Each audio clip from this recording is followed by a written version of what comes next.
Just watching Jordan Walsh in high school playing against some really good competition, it seemed to me he could defend all 5 positions. I saw him do it multiple times. I've heard you comment on that. So far, what have you seen from him defensively? And can he get to 5 positions he can defend at the high major level? Or what's the ceiling there? Yeah, I mean, I think defensively and both sides of the ball. I mean, Jordan had he had a play the other day where we were working on down pins, and he did a great job of reading the defense that went over the top of the down pin, and he 2-foot faded and made a 3 in the right corner. A really, really difficult shot. Anybody that knows when a player fades off a down pin, and that's because he's got great explosiveness, Kevin, off his jump. I've said it. I think I've said it publicly. If I haven't, I've said it a bunch in staff meetings. He's like a violent defender because of his aggressiveness. We want him to continue with that mentality defensively, but also play within the concepts that we're putting in so that he stays out of foul trouble, because he's so aggressive defensively.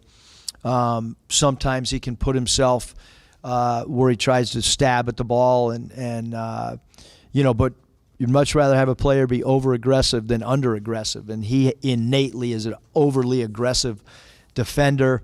Certainly right now can guard 1, 2s, 3s. It'll be really important for him this summer in the weight room to continue so that we can be a switchable team. So physically, our freshmen can switch on to 5s. That's the last piece to the puzzle, I think, from a defensive standpoint, is to get to be able to switch 1 through 5 where everybody can go down there and front the post. That's where we would like to eventually get to. Nick Smith Jr., as a follow-up, what has he brought to the floor so far that you've seen? Has he surprised you at all? Is there anything that maybe you didn't realize he could do? Or no, I mean, I think Nick comes with as many of our freshmen come with such high expectations and stuff. I think the one thing with Nick is just his leadership, his toughness, and how hard he goes.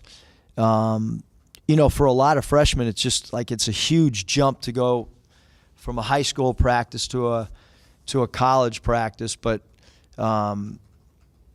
he's been phenomenal from a leadership standpoint. You just don't have a guy his age walk into a college practice. I don't know how many practices we're at, 8 or 9 or whatever it may be, where a guy just steps in and is really, really vocal, from the get-go, and he's certainly done that. Question, Bob? Yeah, Eric Anthony Black, I know he's just been here the one day or one practice, but what do you think about what he did on the Team USA and how that benefited him? And I guess they probably overwhelmed him on talent, but the teams they played, just what do you think about what he did there and maybe how that can help him here? Yeah, it's one of my great disappointments so far is not going to Tijuana and getting a good burrito down there and watching AB play. But we watched them all on live stream, and I've talked to several of the coaches that were there with him. Leon Rice, who I know really well from Boise State, he shared some great stories about AB in huddles and in practice, and then some stuff in Tijuana that kind of shed some light on how he was interacting with those guys. But I will say his first practice was yesterday, and never seen a player come in the middle. First of all, in college, guys usually don't miss 8 practices or 7 practices, whatever we had. But he comes in and literally knew almost our entire playbook that we've put in so far. I kind of speechless.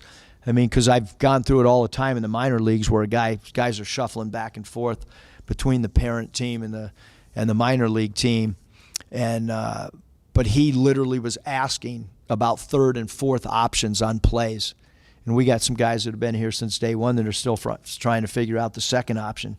And he was like, hey, on that weak side, what's the 3rd and 4th option? What's the read on that 3-man coming off the 4 down pin on the 50 set? I was like, wow. almost like in a quarterback room. That's what I thought I was in. I thought I was with an NFL veteran QB who was asking questions and had just missed a couple OTAs or something. I did have a follow-up on Anthony Black.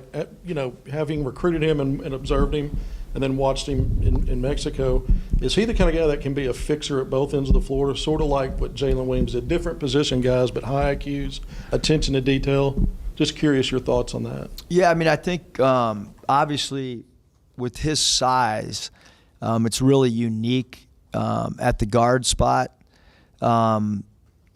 He will be able to alter shots and contest and challenge, perimeter shots with his length and size. But I think what's going to happen is guys are really going to like playing with him, which is a characteristic that's probably not talked enough about. Like you talked about, Jaylen and being a different – guys really liked playing with Jaylen. And I think guys are really, really going to like playing with AB. Again, I mean, I've only been around him for 45 minutes on the floor yesterday. But I think guys are going to enjoy playing with him, and he's got a high IQ, and he plays both sides of the ball. And again, just across the board, we got to improve our perimeter shooting. We got to improve in the weight room. I think anytime you have 6 freshmen, the weight room programs at the collegiate level are drastically different than high school weightlifting programs. So, we're asking a lot of our strength and conditioning program this summer to try to get, 6 players up to speed. Because even looking back on our, when we had Moses and Jaylen and Debo and those guys, like, the weight room, for Jaylen, I thought it was a big step, maybe minutes early on. A lot of it had to do with just, what goes on in that weight room, physical condition, adding strength, all those type of things become really important and probably not talked enough about, with younger players.